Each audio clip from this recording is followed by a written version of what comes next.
Nigeria's judiciary has taken a dramatic turn in the high-profile case involving former Attorney General of the Federation and Minister of Justice, Abubakar Malami SAN, following his arraignment and subsequent remand order at the Kuje Correctional Centre in Abuja in connection with multi-billion naira alleged money laundering offences.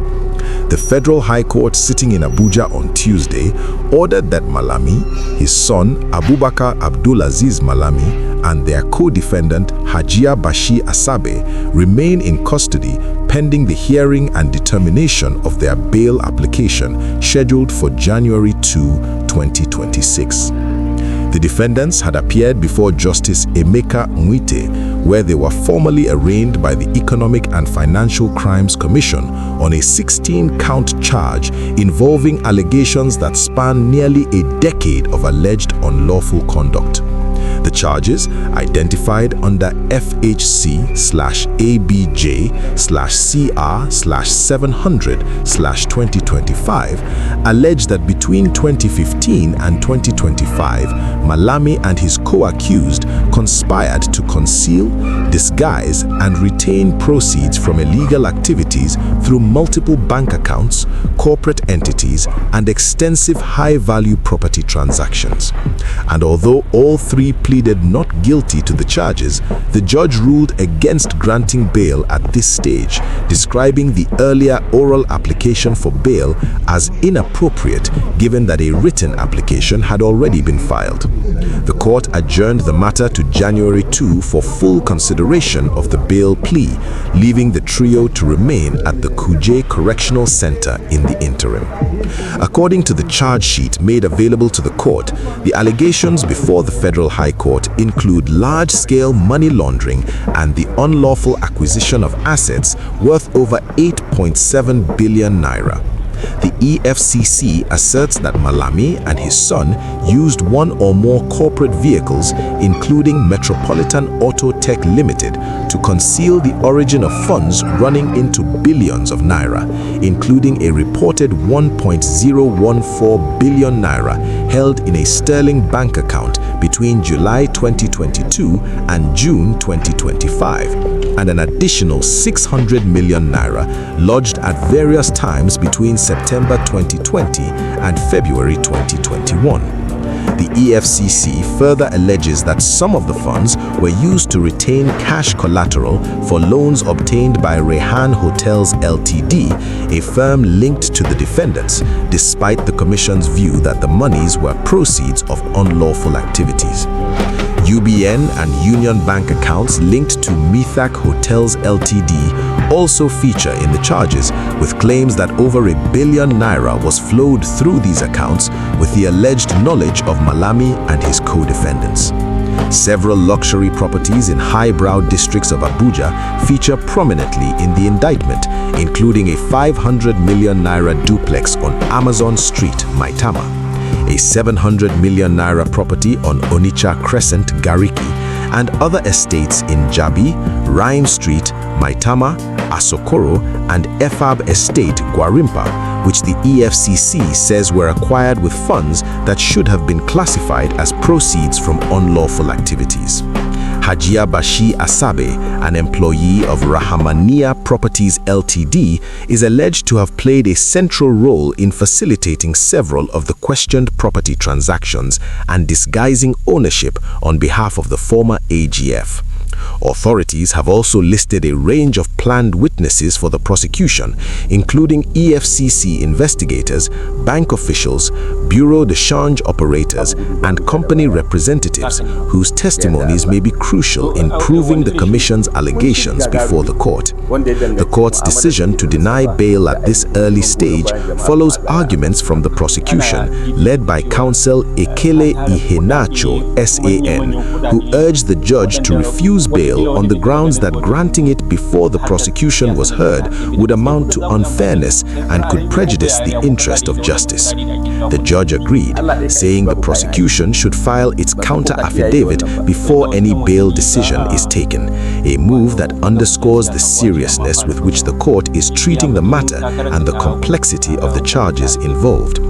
Security around the Kuje Correctional Centre has been heightened since the remand order was issued, with law enforcement officers maintaining a visible presence to ensure the defendant's custody is secure. Officials have stressed that the remand does not imply guilt but is necessary to allow the legal processes to unfold without interference as the legal teams on both sides prepare for the next hearing.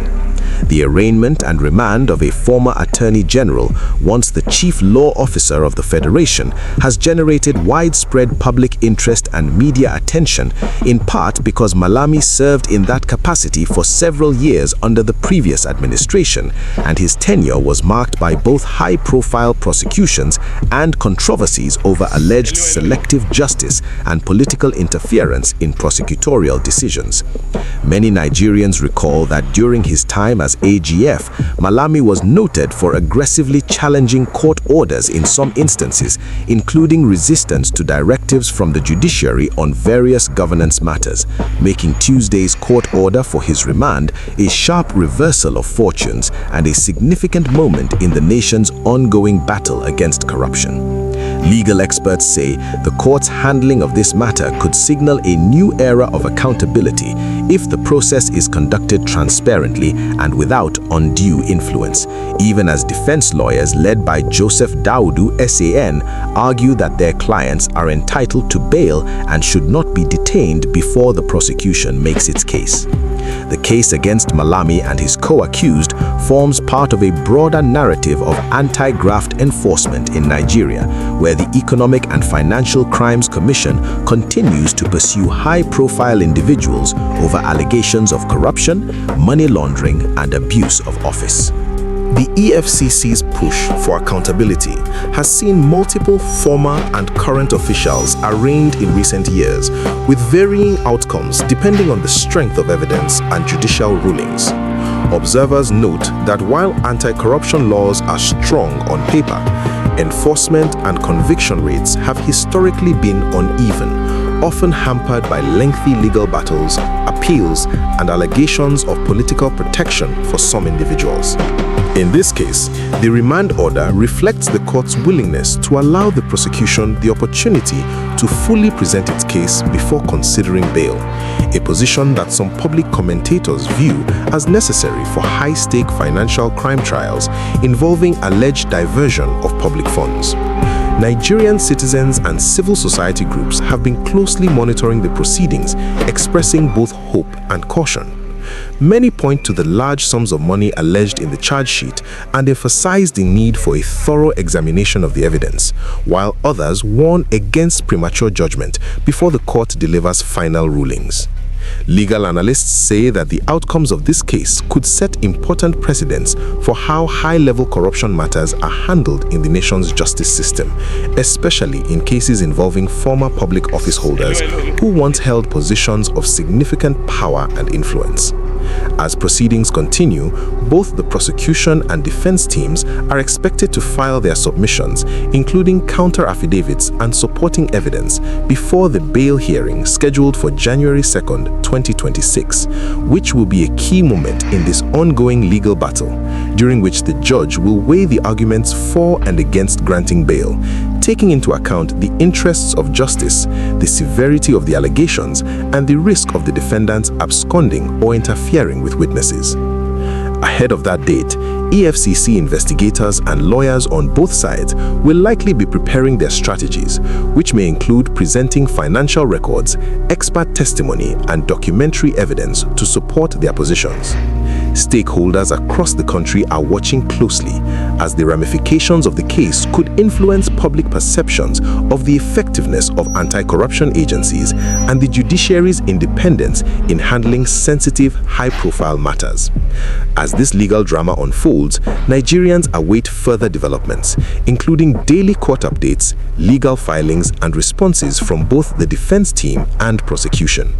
And observers say that whatever the final outcome, the case has already attracted significant attention both domestically and internationally, reflecting ongoing global scrutiny of corruption and money laundering cases involving state officials and public funds. The continued coverage of this case, which began with the arraignment and remand order on December 30th, 2025, will remain a focal point for news organizations, legal analysts, and citizens alike as the nation moves toward the next hearing date, which could shape the narrative on accountability and justice in Nigeria. Follow this channel for ongoing updates as new filings, court decisions, and official statements emerge in this unprecedented matter. And stay tuned as the legal process continues to unfold in the days ahead.